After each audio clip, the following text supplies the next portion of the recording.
제가 성지순례 갈 때 그 가이드들이 그런 말을 해요. 굉장히 거기가 광야 지대가 많습니다. 근데 광야와 또 아주 풍성한 목초지, 비옥한 지역을 가르는 기준은 뭐냐 하면 토질도 아니고 지형도 아니고 물이 많이 있느냐 없느냐, 여기에 따라서 광야, 메마른 사막이 되기도 하고 아주 옥토 비옥한 땅이 되기도 한다는 것입니다.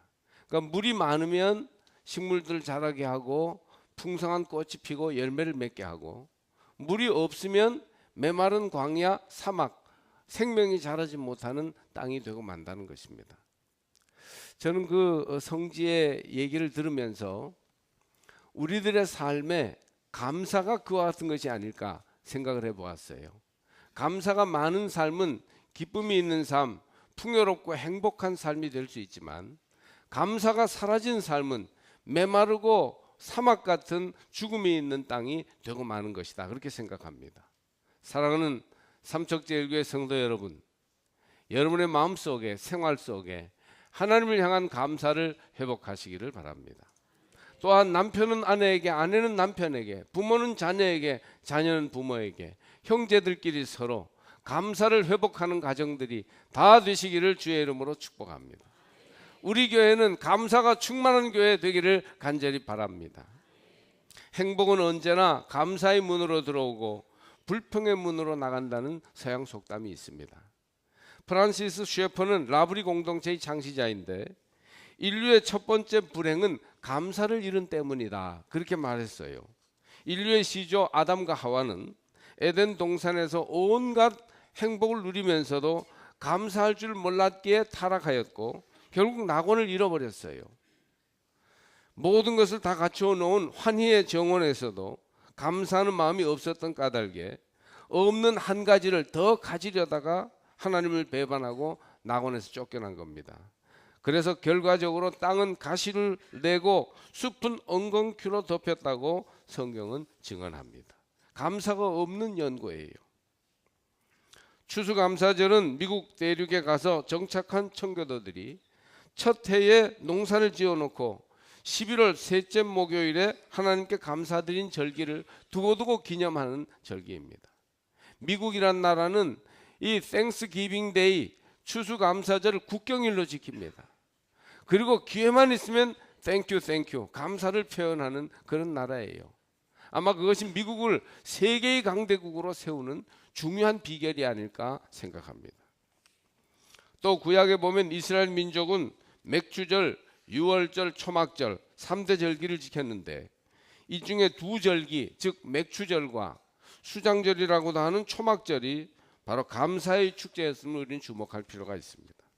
이렇듯 그들은 하나님께 감사하는 민족이 되기를 소원하였고 그들의 신앙생활의 근본은 하나님께 감사하는 마음에서 출발됩니다. 바울은 말세에 고통하는 때가 이르러 사람들이 자기를 사랑하며 돈을 사랑하며 자랑하며 교만하며 비방하며 부모를 거역하며 감사하지 아니하며 거룩하지 아니하며, 디모데후서 3장 1, 2절에서 그렇게 경고하고 있어요. 아주 끔찍한 일이죠. 사람들이 거칠어지고 무정하고 절제하지 못하고 살기가 어려워지는, 짐승보다 사람이 더 무서운 그런 아주 야박한 때가, 삭막한 때가 올 텐데 그것이 바로 감사를 잃은 때라는 말씀입니다. 그러므로 이 감사를 회복하는 문제는 우리의 삶을 진정한 행복과 평안으로 인도하는 아주 중요한 일인 것을 기억하셔야 합니다. 오늘 빌립보서의 말씀은 우리에게 감사하는 마음을 가르쳐주고 있습니다. 우선 본문은 우리에게 기도하면서 감사할 것을 가르쳐줍니다. 아무것도 염려하지 말고 오직 모든 일에 기도와 간구로 너희 구할 것을 감사함으로 하나님께 아뢰라. 한번 따라 하실까요? 기도하면서 감사하자. 세상에서 사람을 제일 괴롭게 하는 것은 염려입니다. 육신에 속한 사람은 먹을 것을 위해 염려하고 마실 것과 입을 것을 위해 염려합니다. 매일매일 돈 하면서 사는 사람들은 염려를 극복 못한 사람이에요. 예수님은 염려의 지배를 받는 이런 성격의 삶을 이방인의 삶이라고 말씀하십니다. 기도하지 않고 염려만 하는 사람은 믿음 없는 사람이나 다를 바가 없다는 거예요. 천국에서 가장 중요한 것은 감사입니다. 그 나라에는 근심의 구름이 없고 감사의 찬송만 있습니다. 사람들은 건강할 땐 건강의 고마움을 모르다가 병이 걸려 죽도록 고생하면 그제야 건강의 고마움을 느낍니다. 저는 지난 몇 달 동안 어금니 2대를 임플란트로 해 넣었습니다. 2대를 해놓고 보니 나머지 생리발들이 얼마나 귀한지 알겠더라고요. 그렇게 최고로 정성스럽게 돈을 들여 넣어도 제 이만 갖지 못한 것입니다.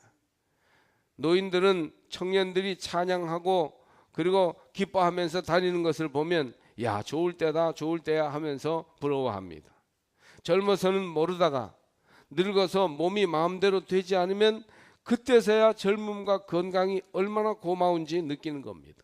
남편이 살아있을 때 고맙게 여기고 살아야 하는데 날마다 바가지만 긁다가 죽고 나면 그제서야 바위 같은 남편이었느니 그늘막이 되어주었느냐 하면서 고마움을 느끼는 것입니다. 여러분, 이제 그런 것을 잃어버리기 전에 감사를 찾으시기를 바랍니다. 세상은 염려부터 하지만 믿음은 감사부터 합니다. 본문의 염려는 메림나인데 그것은 마음이 갈라진 것을 뜻합니다. 세상 일에 여러 갈래로 마음이 갈라져서 통일되지 못한 불안한 상태가 염려예요. 염려는 불안한 심령의 반증이에요. 염려를 예수 이름으로 물리치시기를 바랍니다. 마음의 평화를 잃고 끊임없이 근심하면서 힘들게 사는 것이에요. 이것이 오늘날 세상 사람들, 믿음이 없는 사람들, 하나님을 잃어버린 사람들의 모습입니다. 믿는 우리까지 그래서야 되겠습니까? 우리는 앞을 보고 뒤를 보아도 감사할 것뿐입니다. 세상은 외롭고 괴롭고 무겁고 어려운 짐을 우리에게 안겨줍니다. 사람들이 염려하는 것은 어찌 보면 당연한 일인지도 모릅니다. 그러나 염려 속에 갇혀 지내면 감사할 수 없고 감사하지 못하면 인생이 메마르게 되지 않습니까? 그러니 염려와 불평을 내어 쫓으셔야 합니다. 어떻게 염려와 불평을 물리칠 수 있나요? 우리가 염려와 근심 걱정을 물리치고 평안 가운데 감사하며 살 수 있는 길이 있는데 그것은 쉬지 않고 기도하는 것입니다. 기도할 때 염려의 무서운 짐에서 벗어날 수 있습니다. 어린아이들은 어려운 일은 다 부모님께로 가져가요. 예전에 어려울 때 가난한 집에 한 푼도 없는데 공락금 고지서를 가져다 줍니다. 그러면 애는 그것을 갖다 주고는 잊어버려요. 편안해집니다. 그러나 부모님은 그것을 붙들고 고민을 하면서 잠을 못 자는 것이죠. 주님은 염려가 일어날 때 염려의 지배를 받지 않으시고 기도하셨습니다. 새벽 미명에 기도하셨고 혼자 한적한 곳에서 기도하셨으며 밤이 맞도록 기도하셨습니다. 사도 바울도 예수님의 교훈을 따라 기도함으로 염려를 이겨내라고 가르쳐 주셨어요. 그리스도인은 주님의 본을 따라 염려가 일어날 때 기도해야 합니다. 기도함으로 염려의 무거운 짐을 벗어나십시오. 기도함으로 인생에서 감사를 회복하고 생명력 넘치는 하루하루를 선물로 받으시기를 바랍니다. 또 우리는 앞으로 잘 될 것을 믿음으로 감사해야 됩니다. 기도하면서 감사할 것과 함께 앞으로 잘 될 것을 바라보고 믿음으로써 감사해야 돼요. 7절을 보니까 모든 지각에 뛰어난 하나님의 평강이 그리스도 예수 안에서 너희 마음과 생각을 지키시리라. 한번 따라 하실까요? 소망하면서 감사하자. 하나님은 믿음으로 사는 자에게 지각에 넘어서는 것으로 축복하십니다. 보통 사람은 지각 안에 있는 것만 깨닫습니다. 그 이상은 알 수 없기 때문에 의심도 하고 실족하기도 하는 거예요. 그러나 하나님은 사람들이 생각하고 헤아리는 것보다 더 좋은 것으로 주십니다. 그러므로 우리는 믿음을 가지고 소망하면서 지금 감사하는 것이에요. 안산의 어느 교회 집사님이 교회 청소를 하다가 다이아몬드가 박힌 200만 원짜리 결혼 반지를 잃어버렸습니다. 아니 하필이면 교회 청소하다가 반지를 잃어버릴 게 뭐예요? 여러분 교회 청소할 때는요 다이아몬드 반지는 안 껴도 됩니다. 그래서 잃어버렸어요. 그날 밤에 성령님이 하필 그런 마음을 주시더래요. 네가 교육관 지을 때 왜 그리 인색했냐. 그래서 내가 네 반지 감췄다. 이런 마음이 자꾸 들게 하더래요. 그런데 다음날 관리 집사님이 그것을 찾아서 가져다 주었습니다. 교회는 그런 것이에요. 금반지, 다이아몬드 반지 있어도 그대로 그 자리에 두셔야 합니다. 도저히 그 반지를 찾고 나서 너무 감사하기도 하고 가슴이 흥분돼서 잠을 잘 수가 없었습니다. 그래서 어차피 잃어버린 반지인데 그런 마음으로 그 다음날 새벽에 익명으로 강단에 그 결혼 반지를 바쳤습니다. 목사님이 어느 봉투를 보는데 봉투에 이 반지 잃어버렸다 찾았습니다.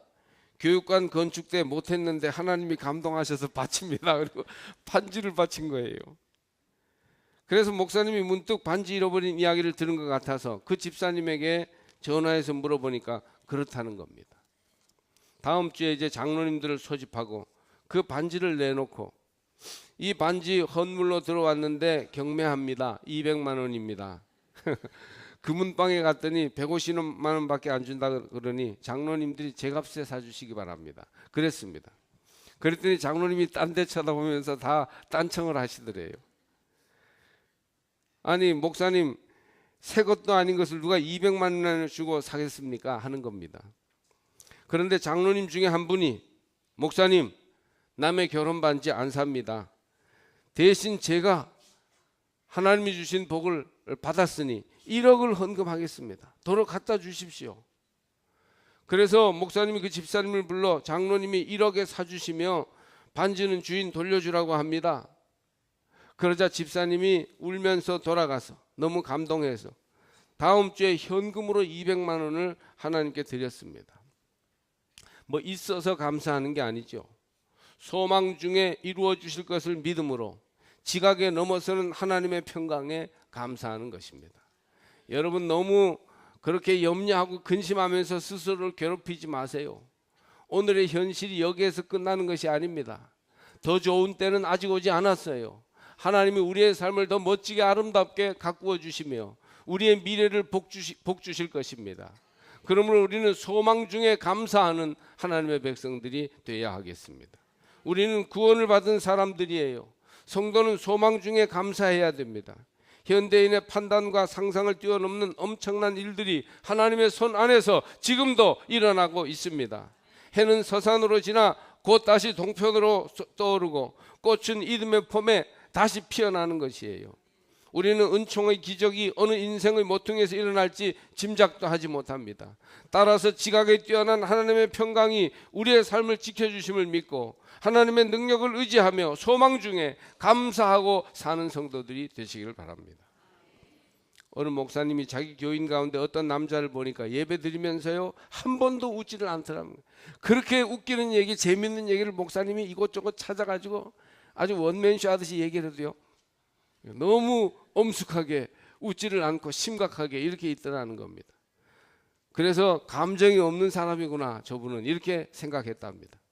그런데 교회에서 설날 지난 정월 대보름 때 윷놀이를 하는데 뭐가 나오니까 너무 좋아서 펄쩍펄쩍 뛰면서 흥분을 하더래요. 그래서 목사님이 엄청나게 배신감을 느꼈다는 거 아닙니까? 여러분 감사를 회복하시기 바랍니다. 여러분의 가슴에 하나님을 향한 감사와 가족과 이웃을 향한 감사가 회복되시기를, 가슴이 뜨거워지시기를 주의 이름으로 축복합니다. 소는 그 임자를 알고 나귀는 주인의 구유를 알건만은 이스라엘은 알지 못하고 나의 백성은 깨닫지 못하는도다. 이사야 1장 3절 말씀이에요. 워싱턴에 루즈벨트 대통령이 출석하는 교회가 있었다고 해요. 그 교회 목사님은 심심치 않게 이번 주일에 대통령이 나오나요? 물어보는 사람들 전화를 받아야 했습니다. 그때마다 목사님은 대답하시기를 대통령이 나오시는지는 정확히 모르는데요 하나님이 오신 것만은 정확합니다. 확실합니다. 확실히 하나님이 오십니다. 이번 주일에 여기 오시면 하나님을 만날 수 있습니다 하였답니다. 여러분 오늘 이 자리에도 하나님이 와 계시는 줄로 믿습니다. 기도하며 믿음으로 감사하며 사는 성도의 삶에 하나님이 은총과 복을 내려주시는 줄로 믿습니다. 그러니 여러분 두려워하지 말고 염려하지 말고 하나님으로 말미암아 감사하며 사시기를 바랍니다. 사람들은 점점 증오와 복수심으로 악의 보복을 일삼으며 살고 있습니다. 너무 삭막한 시대예요. 그러므로 성도들은 감사할 줄 아는 새 사람으로 부지런히 거듭나서 이 땅을 변화시키며 살아야 되겠습니다. 하나님을 기억하고 기도하면서 감사합시다. 죽음의 권세를 이기고 구원받으리라는 소망, 오늘보다 내일이 잘 되리라는 소망, 지금은 어려워도 하나님이 더 복된 미래를 우리에게 주시리라는 소망을 가지고 소망 중에 감사하십시다. 감사는 열린 믿음이며 가장 아름다운 예배입니다. 하나님은 감사하는 자의 예배를 기쁘게 받으시며 복되다고 하십니다.